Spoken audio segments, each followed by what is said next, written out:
Hello friends, today I'm going to take up this very unique pen which is currently not in production, and you have seen this pen with unitary nibs. The concept of unitary nibs is that the nib is one in section with the writing section, and they both are combined together, so there is no separate nib unit. So you've probably seen these pens as Parker Falcon and Pilot Mu, and this one is Pilot Murex, which is also called MR100. Pilot MR100. So these pens phased out in early part of this century, and no longer in production, but one of the great engineer tools. Very good, appealing, so to say, the construction of this.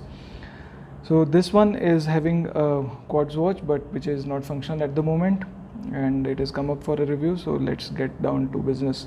The pen is made up of brushed steel. It's got pretty appealing looks, not slippery at all otherwise, and you can see that the clip has this long black rib in between, pretty functional. This finial pops off to show the battery chamber, which is not there because this needs to be fixed. The quartz watch needs to be fixed. Let me get the threads right. And you have MR Pilot quartz, and then you have Japan written there. 3 bands, black bands, and you have the beryl. This pen sports a converter. The writing section, as you can see, is one with the nib unit. You have a small step down there, which gives it a very unique sort of a Concorde-like appearance. Serrated section so that the grip doesn't slip on this, and I find it to be very comfortable to hold. This is probably fine nib, but I cannot find the imprint written anywhere. The feed is good. You can see the feed there, and the nib is cut out very well. The writing section, writing section tapers in small stubs on which this cap can be easily snapped on. You have a small converter there, which I believe can be removed. Yes, this has been currently inked, so I won't fiddle with it much. The ink capacity is less, probably just about half an ml there. On small hands it may not need posting, but on my hands it needs posting, and it posts pretty securely, doesn't come off easily on that.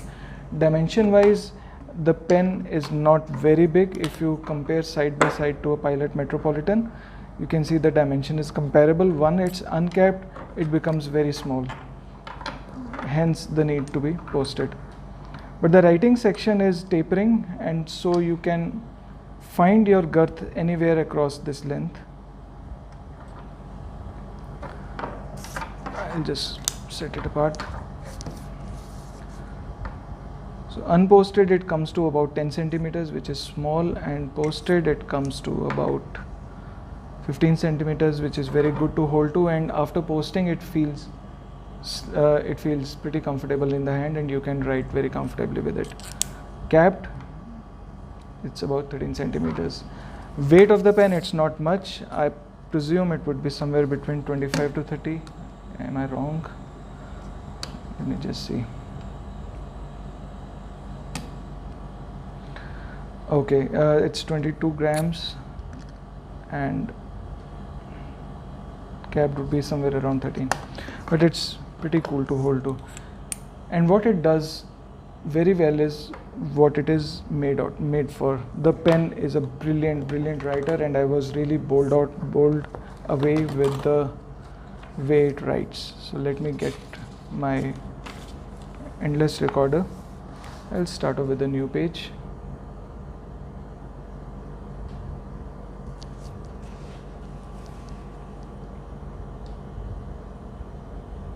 Yeah.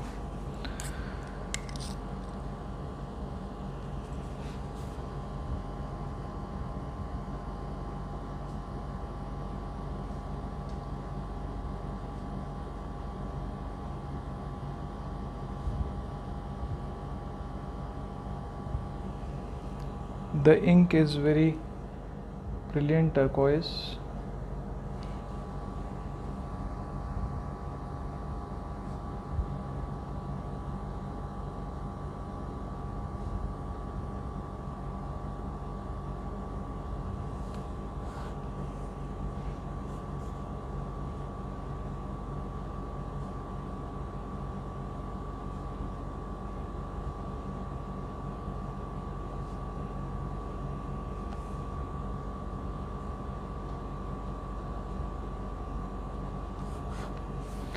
What I like about this nib is that it gives a very pleasant feedback, but at the same time it glides along very well on the paper.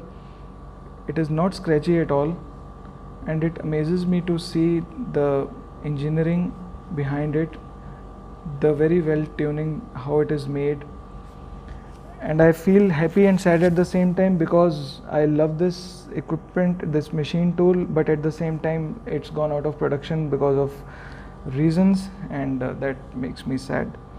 The pen writes very well. It's got a decent wetness to it. It's not exuberantly wet, but that it's not a dry writer as well, as you can see. This is a endless recorder paper. It's a Tomo River 68 GSM. On another paper, on a simple A4 size photocopier, I found that it writes slightly on a drier side. This is a paper which I've just got with me.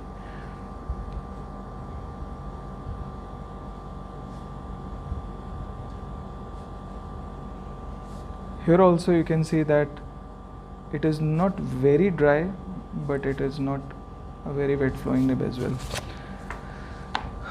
To be honest, I loved the pen, but since they are no longer in production and sought after, you'll have to buy it from alternate market. This is currently available probably in the band of about $200, and so I hope you like this video, and I'll see you soon.